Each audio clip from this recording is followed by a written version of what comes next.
깨끗한 자연의 재료를 뽀송뽀송한 이 분말 형태까지만 데워주셔야 되고요. 정리 한번 해주신 다음에 굉장히 촉촉하죠? 역시 바스크는 김진호지. 안녕하세요 여러분, 호야입니다. 자, 오늘은 바스크 치즈케이크를 만들어 볼 건데요. 오늘 만들어 볼 바스크 치즈케이크는 일반 바스크 치즈케이크가 아닌 바로 저탄수 바스크 치즈케이크를 만들어 볼 거예요. 지금 앞에 보이시는 이 제품들이 바로 설탕을 대체할 수 있는 감미료들이거든요. 평소에 많이 사용하는 걸 어느 정도 모아놓은 상태인데요. 오늘 여기서 제가 바스크 치즈케이크에 사용할 감미료는요, 가장 기본적인 에리스리토를 사용하겠습니다. 자, 이렇게 설탕 대신 사용할 감미료를 결정한 다음에는 바스크 치즈케이크에 가장 많이 사용하는 크림치즈를 고를 차례인데요. 오늘 사용할 크림치즈는요, 바로 가성비 좋은 엘로이 크림치즈입니다. 바스크 치즈케이크 같은 경우는 크림치즈가 거의 7알에서 8알 들어갈 정도로 굉장히 많이 들어가는 레시피잖아요. 크림치즈 가격이 부담스러우신 분들이 굉장히 많을 텐데요. 엘로이 크림치즈를 사용하시면은 가격도 저렴하게 맛도 보장될 수 있는 바스크 치즈케이크를 만드실 수 있습니다. 저탄수 베이킹을 오늘 보여드리는 이유가 제가 1년 전부터 설탕을 사용하지 않는 저탄수 베이킹을 거의 매일 개발하듯이 만들면서 준비하고 있는 게 있어요. 설탕처럼 칼로리가 있지 않기 때문에 당뇨병 있으신 분들도 드셔도 좋고 다이어트 하시는 분들이 드시기도 좋아요. 이 좋은 거를 저 혼자만 갖고 있기 너무 아깝기 때문에 오늘 여러분들께 가장 쉬운 바스크 치즈케이크로 보여드리려고 합니다. 레시피는 아래 더보기 참고해 주시고요. 지금 바로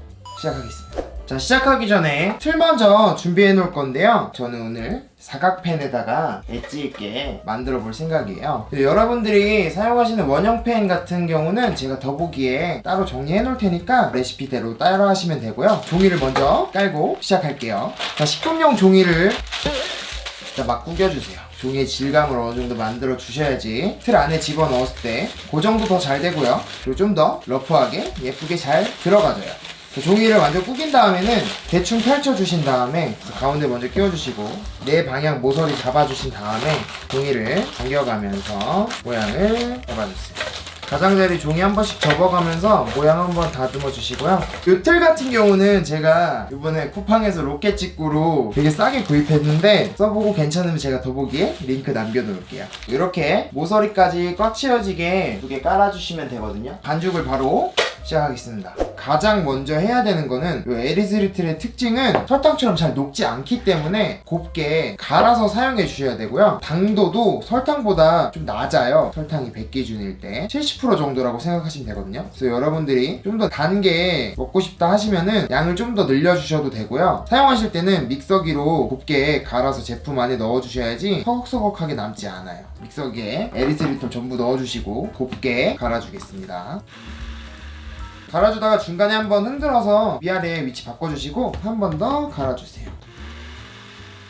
보시면은 볼 벽에 어느 정도 좀 달라붙었죠? 곱게 갈려가지고 정전기 때문에 벽에 붙었다는 소리라 이 정도까지만 갈아주시면 돼요. 다 갈아놓은 에리스리톨을 볼에다가 옮겨 담아주세요. 슈가 파우더보다 조금 더 굵은 입자까지 갈아주시면 되는데 이게 슈가 파우더 정도까지는 갈기 힘드실 거예요. 뽀송뽀송한 이 분말 형태까지만 갈아주시면 됩니다. 자, 이렇게 감미료까지 준비해 놓으시면은 이제 재료 소개를 먼저 해드릴게요. 오늘의 목표는 가장 깨끗한 자연의 재료를 사용한다는 의미를 두고 만들 거기 때문에 소량의 전분이나 밀가루도 사용하지 않을 거예요. 아까 갈아놓은 감미료, 그리고 계란, 소량의 바닐라 익스트랙, 그리고 동물성 생크림, 그리고 크림치즈 이렇게 사용할 거예요. 크림치즈를 먼저 부드럽게 풀어주셔야 되는데 저는 크림치즈 풀 때 보통 전자레인지를 사용하거든요. 전자레인지에 너무 뜨겁게 데우지 마시고 약 20초씩 돌려가면서 천천히 섞어주면서 1분 30초에서 2분 정도 돌려주시면 되거든요. 주의하실 점이 너무 뜨겁게 돌리시면은 안에 유청이 뿜어져 나와요. 분리가 돼서. 그러면은 바스크 치즈케이크의 색도 제대로 안 나고 거친 표면이 만들어지니까 대부분 거기서 엄청 많이 실수하시더라고요. 꼭 주의해 주시고요. 저는 20초씩 끊어 돌려가면서 미지근하게 크림치즈를 풀어오도록 하겠습니다. 20초씩 끊어서 3번 돌려왔거든요. 보시면은 덩어리 없이 말랑말랑한 상태까지 풀어져 있어요. 저 돌리고 주걱 같은 걸로 한번 풀어주시고 또 20초 돌려서 매끄럽게 만들어 주셔야 돼요. 온도 체크 한번 해볼게요. 29도 정도 나오죠. 그래서 전반적으로 사람 체온의 온도 36도 이상 넘어가지 않도록 데워주셔야 되고요. 너무 뜨겁게 데우면 아까도 말씀드렸던 말씀드렸다시피 크림치즈가 분리가 나서 제대로 된 바스크가 만들어질 수가 없어요. 얘네 재료들을 다 유화시켜서 우리가 케이크를 만드는 건데 가장 많이 들어간 재료부터 분리가 나버리면 되게 거칠고 푸석푸석한 식감의 바스크 치즈케이크가 만들어지니까 꼭 크림치즈 녹이실 때 주의해서 녹여주세요. 자, 크림치즈를 이렇게 부드럽게 섞어주신 다음에 먼저 에리스리토를 넣고 섞어줄 거예요. 분말이 많이 날리거든요. 곱게 갈아놨기 때문에 거품기로 천천히 날리지 않게 가볍게만 저어주세요. 자, 거품기를 볼 바닥에 붙여서 휘핑이 아니라 잘 섞일 수 있게 전체적으로 잘 섞어주시면 됩니다. 자, 여기서 잘 섞어주셔야지 바스크 치즈케이크의 덩어리가 지지 않아요. 약 30회 정도 매끄러워질 수 있게 충분하게 섞어주세요. 제가 예전에 회사 다닐 때 바스크 치즈케이크만 6개월 동안 만들었었거든요. 그래서 제가 다른 것도 좀 하지만 바스크 치즈케이크는 정말 자신 있습니다.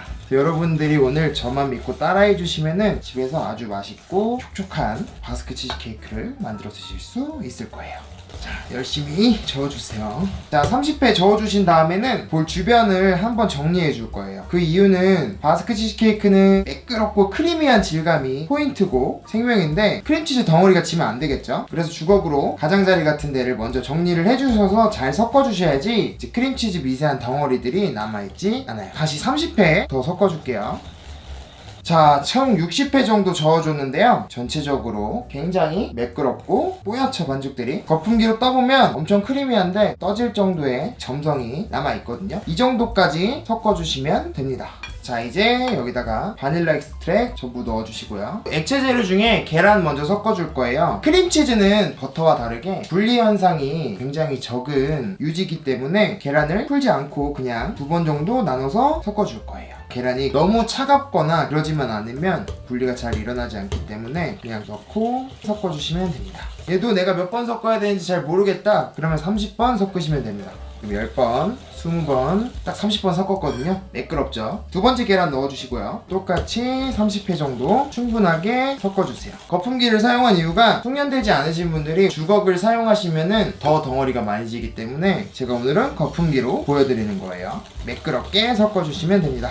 자, 이렇게 섞어주신 다음에 아까 볼 정리한 거 한 번 더 해주시면 돼요. 이걸 해주시고 안 해주시고가 엄청 차이가 납니다. 가볍게 한 번 더 섞어줄게요.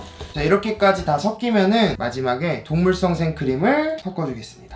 생크림은 나눠 넣지 않고 한 방에 다 넣으셔도 되는데 그 이유는 아까 말씀드렸다시피 크림치즈는 버터와 다르게 분리가 잘 나지 않고요. 두 번째, 계란을 2번 나눠서 섞어주면서 얘가 물성이 높아졌기 때문에 생크림을 한 방에 넣어도 덩어리가 지지 않아요. 한 방에 다 넣고 가운데부터 천천히 섞어주시면 됩니다.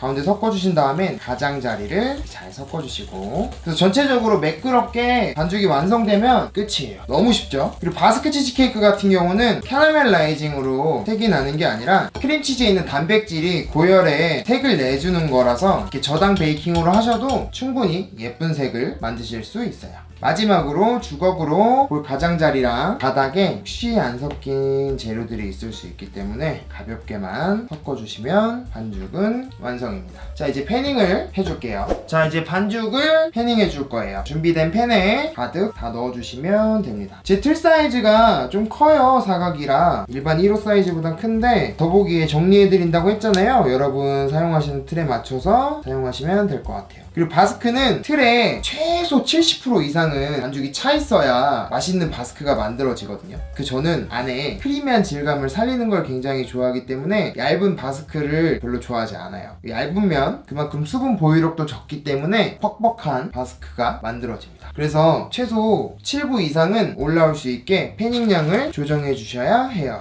자, 바스크 치즈케이크 표면에 주걱으로 고르게 정리 한번 해주신 다음에 저는 우녹스 오븐에 230도 맞춘 다음에 약 22분 구워줄 예정이에요. 여러분들이 사용하시는 오븐은 제가 사용하는 오븐보다 좀 약하다고 말씀해 주신 게 많아서 10에서 20도 정도 더 높게 구워주셔야 되고요. 데코 오븐 기준으로는 윗불이 240도, 아랫불이 200도 맞춰주신 다음에 저와 같은 시간을 구워주시면 될 것 같습니다. 그렇게 구웠는데 바스크 치즈케이크 색이 나지 않는다? 그러면은 아까 크림치즈에서 이미 분리가 났다는 거예요. 아까 제가 말씀드렸죠? 바스크 치즈케이크는 설탕 때문에 색이 나는 것보다 크림치즈에 들어있는 단백질이 마이야르 반응을 일으켜서 겉색이 진하게 나는 거라서 분리가 나면은 그 마이야르 반응이 일어나지가 않아요. 그 부분에서 실수를 하셨기 때문에 반죽을 다시 만들어 주셔야 돼요. 꼭 오븐 온도 높게 잡아주신 다음에 짧고 굵게 촉촉하게 구워주신다는 것만 알아주시면 될 것 같아요. 저는 바로 구워도록 하겠습니다. 바스크 치즈케이크가 나왔습니다. 지금 되게 뜨거운 상태인데 출렁출렁 하는 거 보이세요? 겉면은 노릇노릇하게 마이야르 반응이 잘 일어났고 속은 거의 하나도 안 익은 느낌 정도까지, 만지면 거의 빵꾸 날 것 같은 느낌이거든요.